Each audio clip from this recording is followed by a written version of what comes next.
There was a time in my life when all I had in my pocket were $7 crumpled.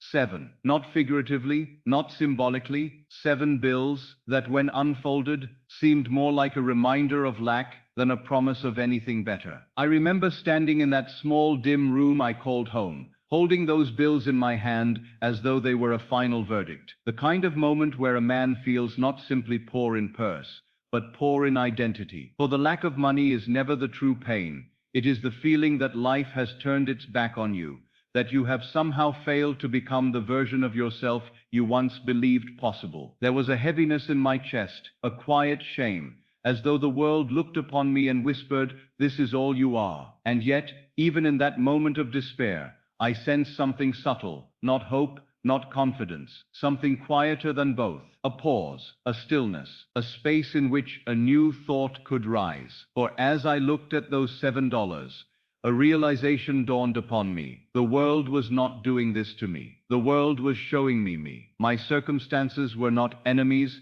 nor accidents, nor punishments. They were reflections of a state I had long accepted as natural. The world is a mirror, and the mirror does not choose what it reflects. It obeys. And so those $7 were not an obstacle. They were evidence of who I had been in consciousness. But here is the mystery. If $7 were the reflection of an old state, then 700 million would simply be the reflection of a new one. For the numbers do not matter. The principle does. Money is not the source. It is the shadow. Change the light, change the figure standing before the mirror, and the shadow must follow. Now I ask you, quietly, intimately, not as student to teacher, but as creator to creator. What if your entire financial life could turn on one inner decision? Not on work, not on luck, not on timing, but on a shift in identity. A shift so subtle, the world cannot see it until it bends to it. That night, with $7 in my pocket,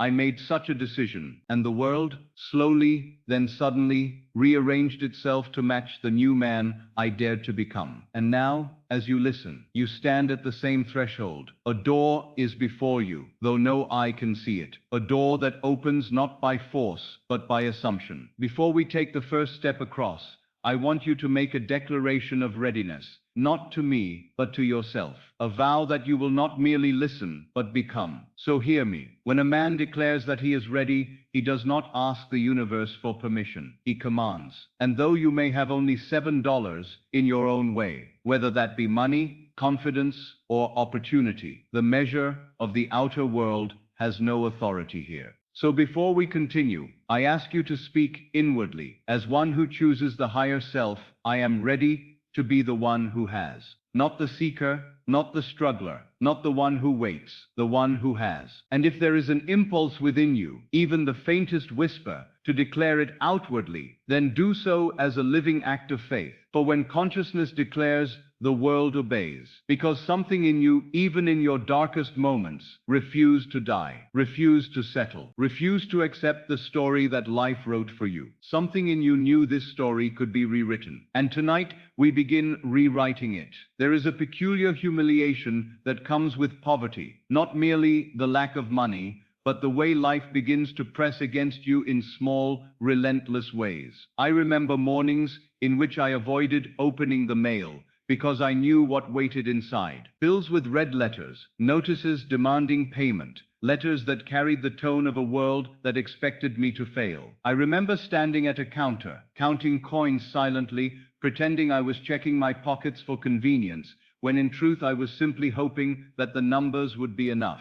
I recall walking past fine stores, glancing at their windows only long enough to keep up the appearance of indifference, when in truth a sting of longing followed me like a shadow. It was not simply that I lacked money. It was that the world seemed to confirm my deepest suspicion about myself. Perhaps I am not meant for abundance, and when a man begins to believe such a thing, poverty becomes more than circumstance.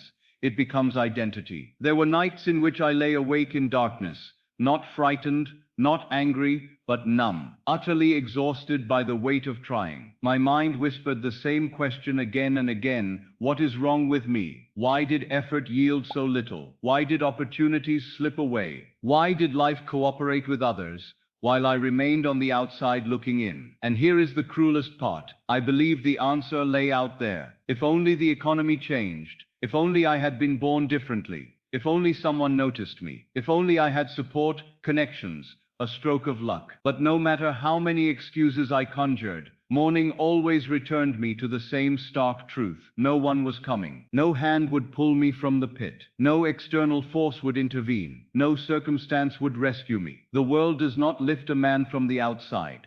It reflects the man he has chosen to be within. And in that realization, painful as it was, a quiet doorway opened. One evening, while sitting alone with my thoughts, a simple, startling idea rose in me. If nothing out there will change this, then the change must be in here. Not as philosophy, not as hope, as law. In that moment, I recalled a truth I had long repeated, but never truly lived. Consciousness is the only reality. The outer world is not the cause of anything. It is the effect, a stage set by imagination, lit and animated by the assumptions we hold as true. My $7 were not the problem. They were the consequence, a shadow, a projection, the residue of an old state. And so instead of battling the world, instead of cursing fate, instead of waiting for doors to open, I turned inward, not in resignation, but in power. I said to myself, if my world is a mirror, I do not need to break the mirror. I need to change the face before it. That was the moment everything shifted. Not the world,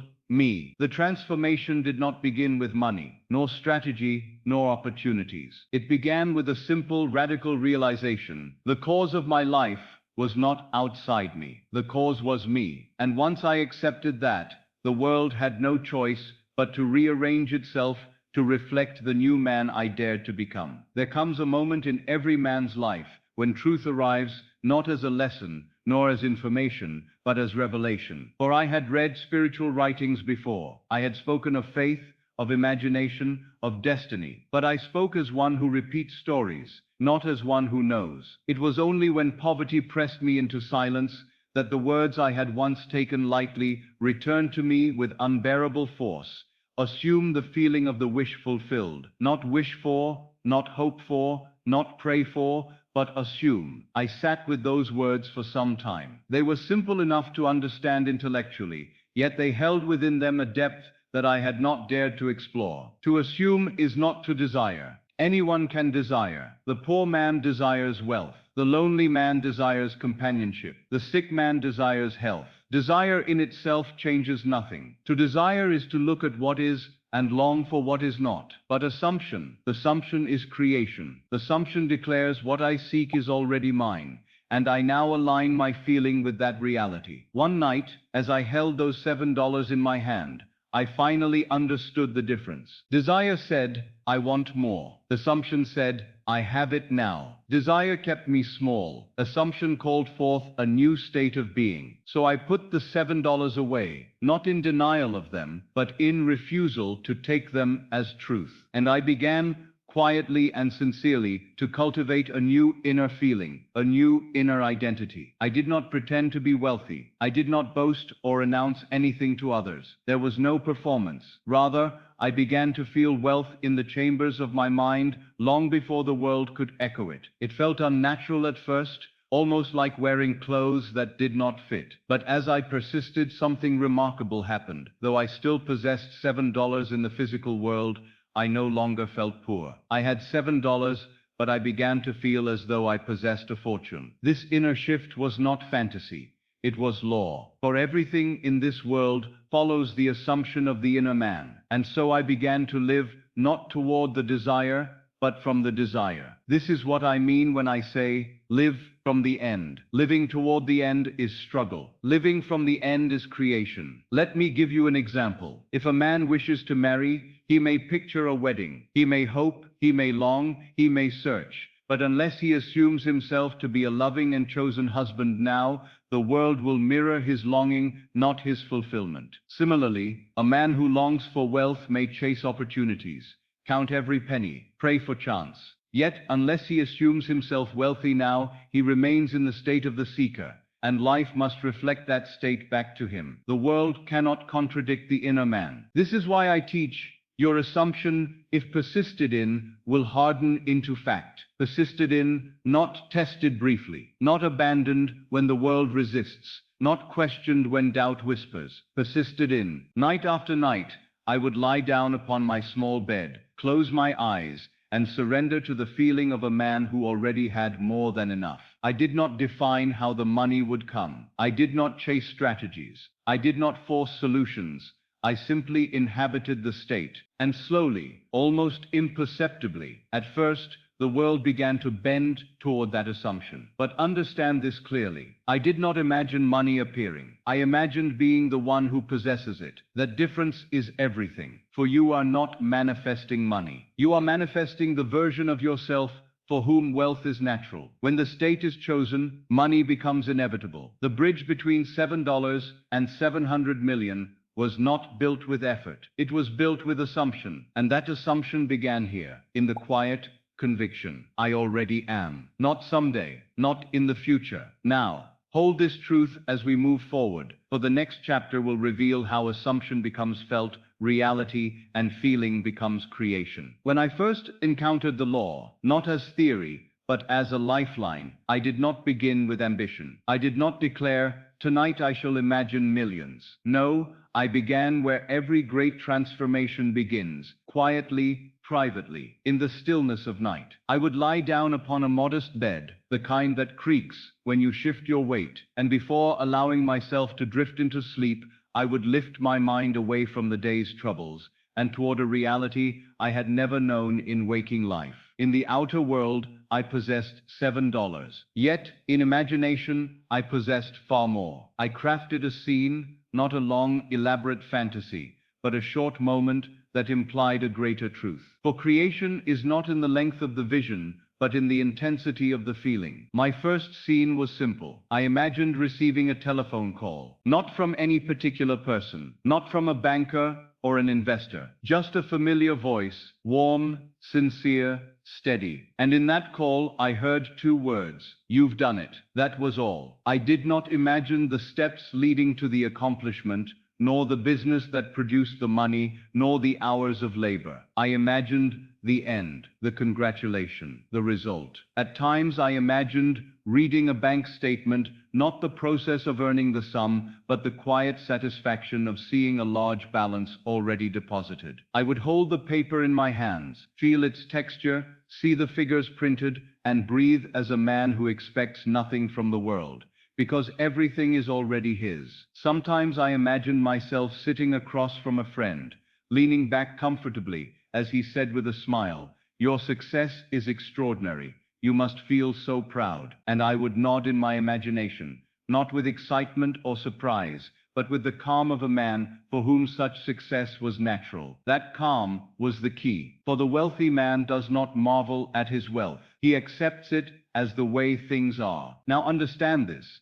When I first performed these imaginal acts, it felt utterly foolish, ridiculous, almost. There I was, lying in a small room, with barely enough money for the week, imagining the life of a man whose financial concerns were a distant memory. My mind protested. The senses mocked me. A voice whispered, "What are you doing? This is nonsense. This is delusion." But I persisted, for I knew that the senses report only the past, the residue of former assumptions. They cannot see the becoming self. Night after night, I returned to those scenes, not to escape life, but to create life. And here is the point I want you to understand. I did not imagine getting the money. I imagined being the man who already had it. To imagine getting is to remain without. To imagine having is to receive. This is the secret of all manifestation. Do not imagine a job. Imagine being employed. Do not imagine recovering from illness. Imagine being well. Do not imagine earning money. Imagine wealth as your natural state. And so,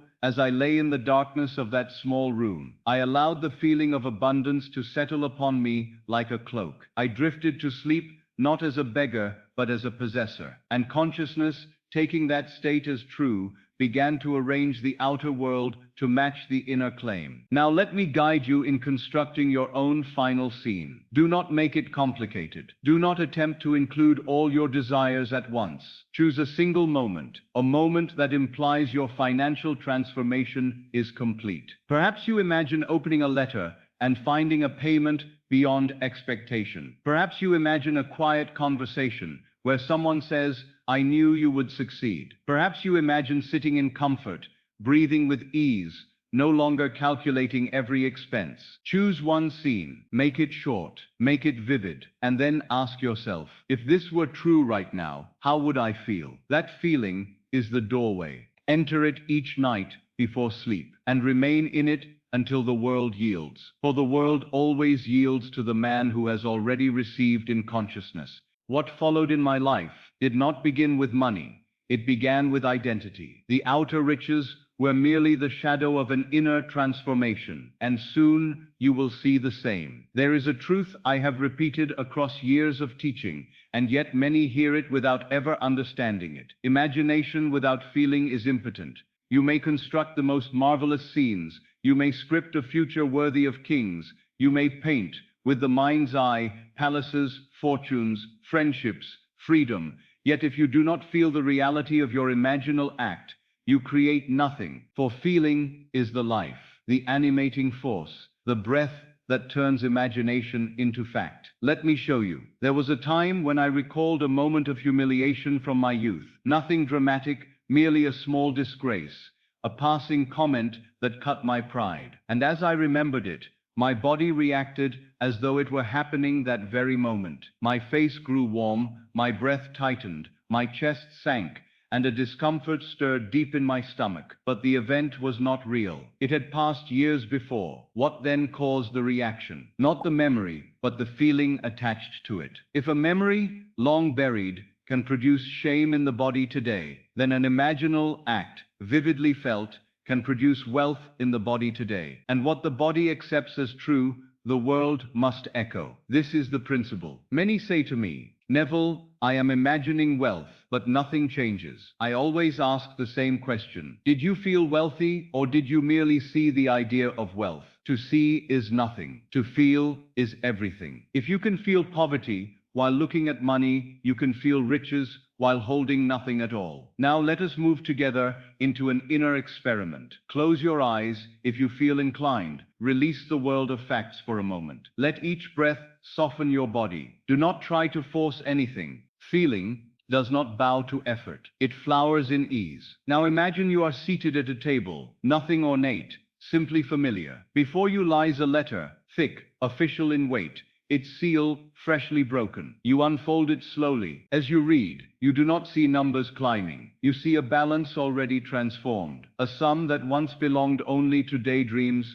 now belongs to your possession. Do not think about the money. Feel the quiet shift inside you, that breath of relief, that softening of the chest, that stillness that comes when fear releases its grip. Feel the words rise in your body. I am safe now. I am provided for. Let us shift the scene. Imagine walking through your home, knowing every bill is paid. Not hoping, not waiting, but knowing. Hear the soft inner whisper, "It is done." Now one more scene, simple but powerful. You stand at a counter, settling a debt that once burdened you. You hand over payment with ease, and the clerk says, "Your balance has been updated." And instead of dread, you feel release, completion, order restored. The body itself confirms the reality. The breath deepens, the shoulders lower, the stomach unclenches. This is the sign that the imaginal act is alive. For the body does not react to fiction, it reacts to belief. Understand this fully. The moment the feeling of wealth becomes more real to you than the feeling of lack,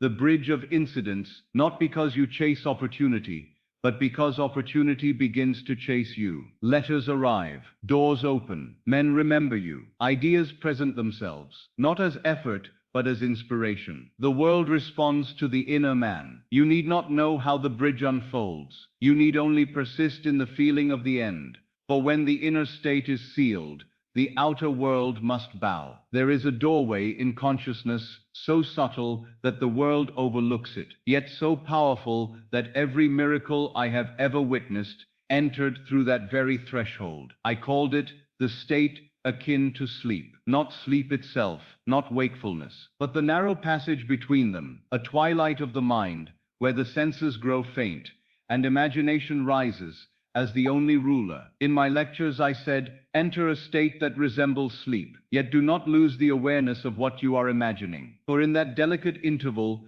your conscious mind loosens its grip, and the subconscious, the great architect of reality, stands undefended, receptive, impressionable. It does not argue, it does not reason, it does not compare your desire with your circumstances. It simply accepts the feeling you give it as truth and expresses that truth in the outer world. In those early nights, when I had merely $7 to my name, my bed was modest, my room was plain, the street outside was loud and unremarkable. But within me, I prepared a chamber fit for a king. I would lie down, not as a beggar hoping for relief, but as a man whose future was already written, a man of wealth, ease, capability, and possession. I did not close my eyes to escape the world. I closed my eyes to create the world. Let me describe the ritual as I practiced it. First, I allowed the body to release the day. I loosened the jaw, softened the tongue, let the arms grow heavy, and felt the weight of myself sinking into the mattress. Then I allowed thought to quiet itself, not by force, but by withdrawing interest from it. I paid no mind to tomorrow's concerns, to responsibilities, to memory or regret. For in that state we do not think the wish, we feel the wish fulfilled. Thought belongs to the waking world. Feeling belongs to creation. As the body grew still, that gentle border approached, the floating sensation, the dimming of the senses, the hush of awareness sinking inward. And there, in that sacred threshold, I played a scene. Not a long scene, not elaborate, just a fragment, something that implied finality, something that could only be true if the transformation were complete. Perhaps I heard a voice say, "Congratulations," or felt the weight of a fountain pen signing a large check, or sensed the quiet certainty of financial ease as I drifted into sleep. I did not imagine receiving wealth. I imagined being wealthy. There is a difference so vast that it separates failure from fulfillment. When a man receives in imagination, he imagines from lack. When a man is in imagination, he imagines from completion. I went to sleep as the latter. Each night, the same stillness, the same surrender of the senses, the same entrance into that delicate corridor. And I learned something wonderful. The subconscious does not respond to the scene itself. It responds to the feeling the scene produces. Now let me guide you. Tonight, when you retire to bed, do not lie down as yourself. Lie down as the one you desire to be. Before your eyes grow heavy, release the world and its accounts. Release the memory of your present condition. Release the logic that binds you to facts. And when the veil of sleep begins to descend, select a single imaginal moment that proves your transformation. A handshake, an opened envelope, a look in the mirror, a whispered acknowledgement of success. Do not watch it, enter it. Feel the softness of sheets not yet owned. Feel the body breathe as though nothing were lacking. Feel the calm of a man who has arrived.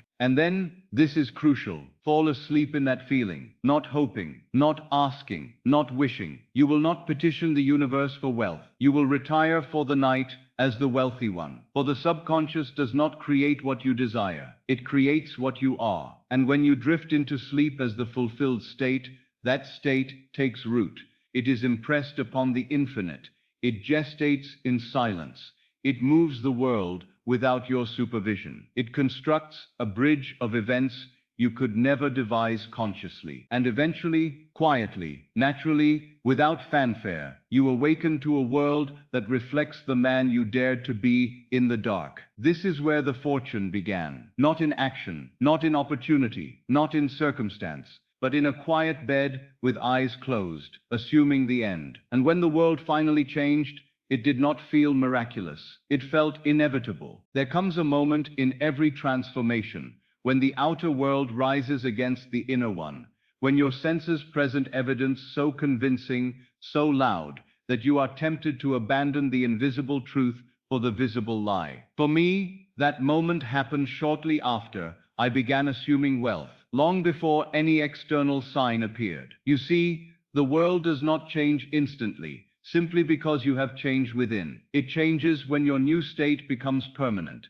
and permanence is tested. In those early days, the bills continued to arrive, stacked like reminders of the man I once believed myself to be. I opened envelopes that spoke of debt, not abundance. Collectors wrote as though the future were carved in stone. Expenses pressed in with mechanical regularity. Nothing around me yet reflected the new state I carried within. And as I sat at my small table, with the faint smell of ink and envelopes before me, the world whispered, "You are pretending. Nothing has changed. Be reasonable." This is the great test, not the difficulty of becoming wealthy, but the difficulty of refusing to worship appearances when they contradict your assumption. There are three voices of doubt that every man hears on his ascent. First, the voice of reason. It speaks with calm, logical tones. Your condition is factual. Your bank balance is real. Your imagination is merely fantasy. Reason gives statistics, probabilities, calculations. It believes only what it can measure. And because imagination cannot be measured, it dismisses it. Second, the voice of those around you. Not malicious voices, in many cases loving ones, but voices loyal to the world as it is, not the world as it may become. They say, "Be realistic. Life is hard for everyone. Do not expect too much." They speak from their own assumptions, and thus invite you back into the common dream of limitation. Third, the voice of your senses, the loudest and most persuasive of all. You look at your bank book, and it reports lack. You count the coins in your pocket, and they testify against your new belief.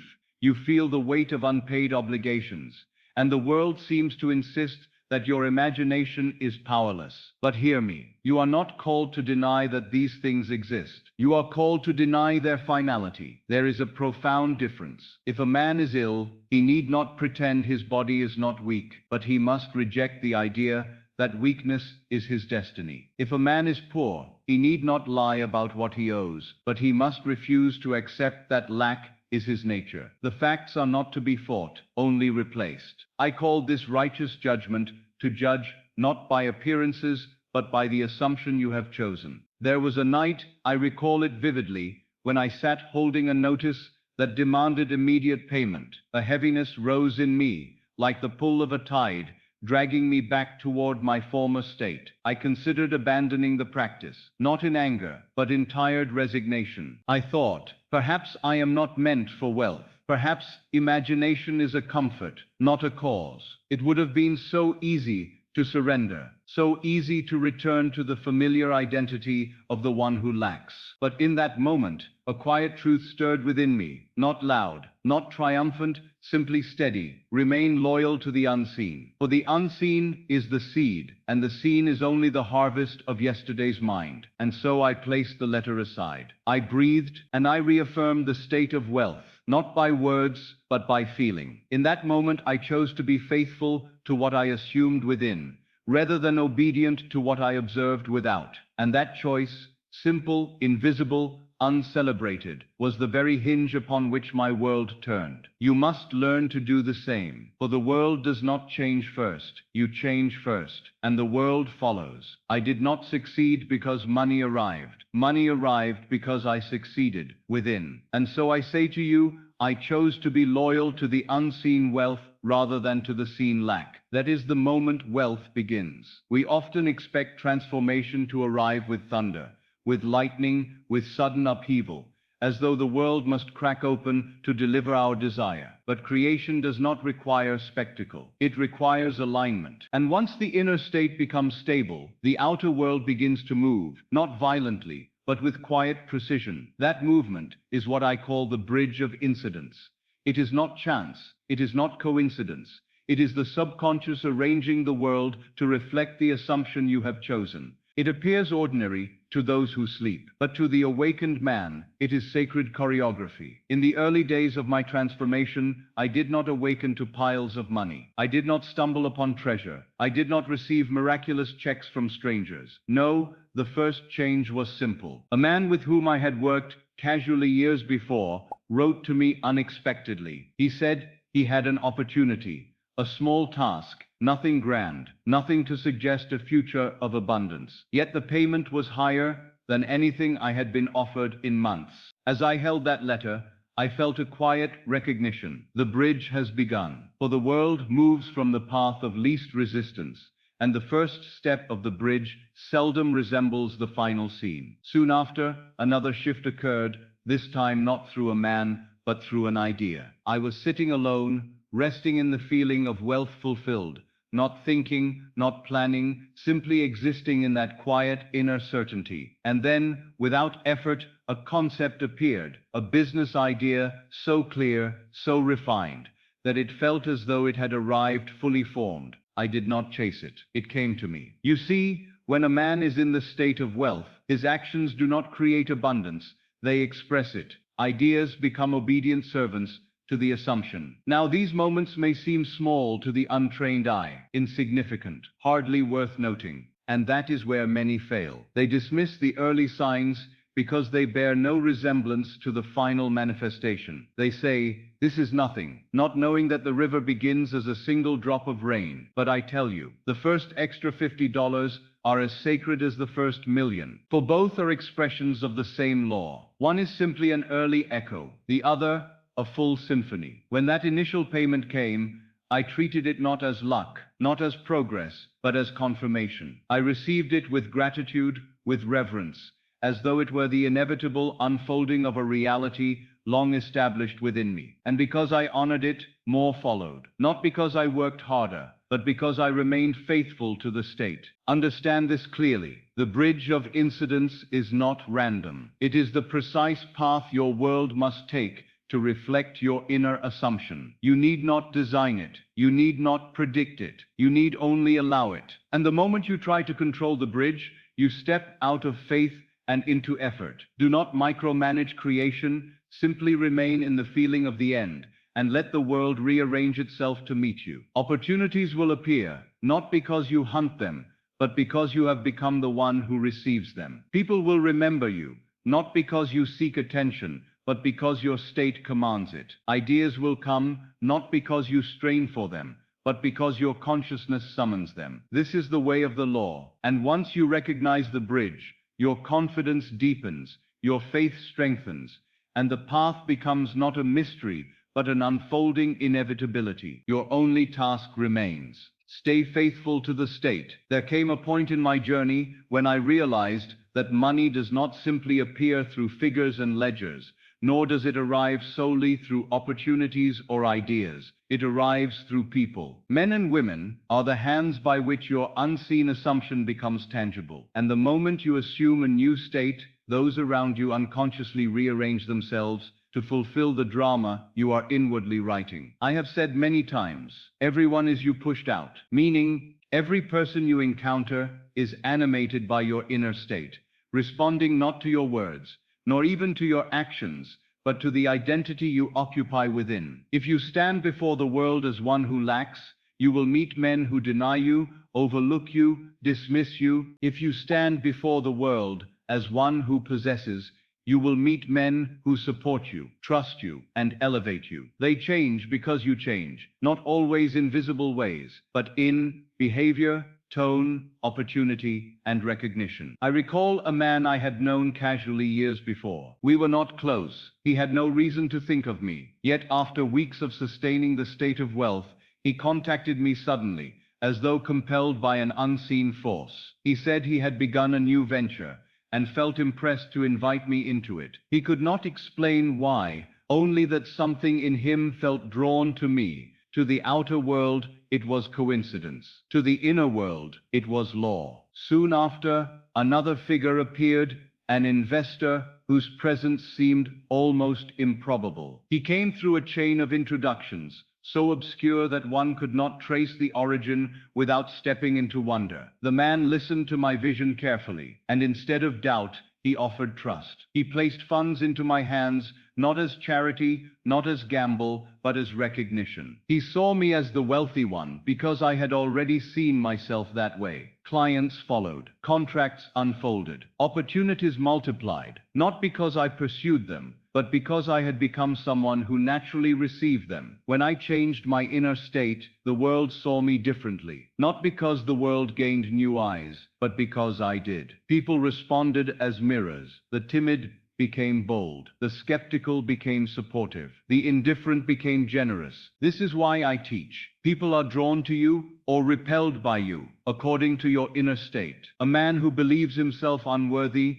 will find doors closed. A man who believes himself chosen will find doors opening of their own accord. But here is a shift that accelerated everything. I ceased to see others as obstacles. I stopped imagining bankers as gatekeepers, employers as judges, clients as scarce resources. Instead, I saw each one as a channel through which my assumption might flow, not the source, the channel. And the moment I blessed others in my imagination, seeing them prosperous, capable, rich in every good thing, they became blessings to me in return. For no man can give what he does not first receive within. And so I say, the moment I stopped seeing others as obstacles and began seeing them as channels, the money flowed faster. Bless others silently. See them as wealthy. Honor them as expressions of the same power that animates you. For when you raise others in consciousness, you raise yourself. Everyone is you pushed out. When people hear the story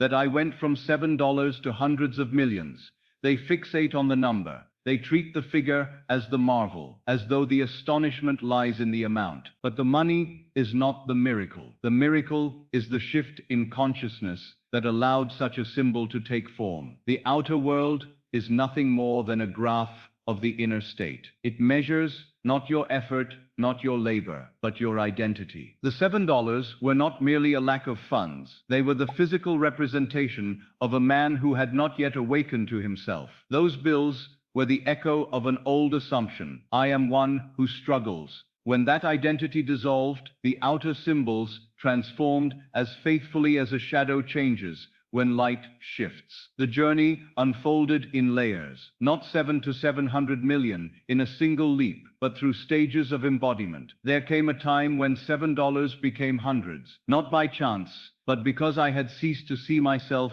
as the man who counted pennies. Then the hundreds became thousands, not through strain, but because I moved through the world with the posture of sufficiency. Later, the thousands grew into millions. By then, I was no longer performing wealth. I was simply being it. And from millions, the expansion continued until the sum grew so large that the numbers themselves lost meaning. Whether one says 7 million or 70 million or 700, they are only symbols on a scale of expression. The consciousness behind them is the constant. You must understand this. Each financial leap was preceded by a leap of identity, never a leap of effort. The world did not reward my labor. It reflected my assumption. A poor man working hard multiplies struggle. A wealthy man working lightly multiplies abundance. It is not what you do, but who you are when you do it. When I reached that expansive state where the figures moved beyond tens, beyond hundreds, beyond the realm most men believe possible, I realized something profound. The great fortune was never outside. It was the discovery of who I am. The numbers were merely the footprints following the one who walked. They were shadows cast by a state of consciousness fully assumed. And so, whether your desire is modest or grand, whether you seek to settle a small debt or to reshape your entire world in splendor, the law remains unchanged. The principle that manifests a single dollar is the same principle that manifests 100 million. They differ only in scale, never in cause. The same imagination that frees you from a bill can free you from limitation altogether. The same feeling that purchases bread can purchase kingdoms. Do not say, I will begin when I have more, for the more begins when you assume it. You do not climb to wealth, you awaken to it. The outer fortune is but the echo. The inner discovery is the source. And once you know this, truly know it, not as concept, but as identity, the numbers cease to impress you. For you have found the well, not the bucket. Now that we have walked through the principle, and you have witnessed how the inner shift precedes the outer change, I must speak to you directly, not as storyteller, but as guide. For if you end this night merely inspired, and do not apply, then nothing in your world shall move. You must begin, not tomorrow, not when the debts are paid, not when life becomes easier, tonight, because creation does not wait for circumstance, it summons circumstance. Let me share with you the very process I used, not as theory, but as the living method by which $7 became 700 million. I began by defining the end clearly. I did not say, I want more money, for such a desire is endless and vague. I asked instead, what scene would be true if my wealth were already an accomplished fact? I did not imagine striving. I imagined completion. Once that end was known, I created a single scene, short, vivid, final. A scene that could only be true if the transformation were complete. I did not imagine piles of money. I imagined the quiet satisfaction that follows possession, the tone of voice one uses when speaking of a goal long achieved. Perhaps a brief conversation, a handshake, the feeling of a document in my hands, the soft inner breath that says, it is done. Then each night as I drifted into that holy threshold between waking and sleep, I entered the scene again, not as observer, but as participant. I felt it real. I breathed within it. I surrendered to it. And I allowed that feeling to carry me across the boundary of sleep. Night after night, I returned to that imaginal truth until it felt more real than the world that mocked me by day. During the day, I ignored appearances, not by blindness, but by refusing to grant them final authority. If a bill arrived, I paid it or set it aside, but I did not bow before it psychologically. It was residue, not prophecy. I remained loyal to the unseen wealth, not the seen lack, and gratitude, not as ritual, not as forced optimism, but as the natural fragrance of one who possesses, rose in me without effort. I did not thank the world for what I hoped to see. I thanked the world for what was already true in imagination. For gratitude is the language of fulfillment, not desire. Now let me speak a script into your heart, not mechanical words, but a doorway. Tonight, when you retire to bed, and the lights grow dim, and the weight of the day begins to dissolve, say gently within yourself, I already have what I sought. The desire is fulfilled. I sleep as the one who possesses. Then enter your scene. Feel the relief, the calm, the confidence. Let those emotions wrap themselves around your body as a garment chosen with intention. Do not force, do not strive. Simply assume and let sleep take you while still clothed in the end. If you do this consistently, with sincerity, with fidelity to the unseen, the outer world must conform. It is not a question of probability, nor luck, nor time. It is law. And hear me now, for this is crucial. It does not matter how much money you have at this moment. It does not matter whether you stand with abundance or whether you stand as I once did, with only $7 in your hand. You possess the only instrument required, your imagination. And if you will trust it, if you will live in its reality with unwavering loyalty, then wealth, in whatever form you choose, must arise to match the state you have assumed. Not because the world changes first, but because you do. And once you know this, once you experience even the smallest proof, you will never again look to the world as the cause of your life. You will know where the true power resides. It has always been there, quiet, patient, waiting for you to wield it. There is a point on this journey when wealth ceases to impress you, not because it loses value, but because you have tasted a greater treasure. The law is magnificent. It gives you houses, lands, businesses, relationships, opportunity, abundance in every visible form. The law obeys imagination as faithfully as a shadow obeys its light. But beyond the law stands something infinitely more holy. I have called it the promise. The law is the instrument, the promise is the revelation. The law shows you that imagination creates reality. The promise reveals who imagination is. There came a time, long after I manifested comfort, wealth, success, when something extraordinary unfolded within me. I experienced what the scriptures call birth from above, not metaphorical, not poetic, but literal in the realm of spirit. I stood in a place that was neither dream nor waking, and I felt myself emerge from my own skull as though it were a womb. And in that moment, I knew with an authority beyond intellect that the true identity of man is God made flesh, not as metaphor, but as fact. I witnessed the child of promise, my own divine nature, born from within. This is why I tell you, the great fortune was not the millions. The great fortune was discovering who I am. When I say I assumed wealth, I do not speak merely of currency. I speak of assuming the nature of the Creator Himself. The world is imagination made visible, and when you command wealth through the law, you are practicing only the shadow of the true inheritance. The true wealth is this: the awareness that I am is God, not the man Neville, not the personality, not the body or name, but the eternal I am that speaks through every man, dreams every dream, and shapes every world. When you say, I have it now, you are not merely affirming possession, you are declaring the power that creates worlds. And now, as this night draws to its close, I bless you with the same blessing that was once spoken over me. May this night be counted unto you for righteousness, not righteousness of moral conduct, but righteousness of alignment, of imagining only what is worthy of your divine nature. May you dare to assume, and may you persist until the world proclaims openly what you have believed in secret. May you fall asleep tonight not as the one who asks, but as the one who has. And when the changes come, as surely they will, may you remember, the law brought you wealth, but the promise reveals that you are the source of it. For all things, seen and unseen, echo the eternal truth: I am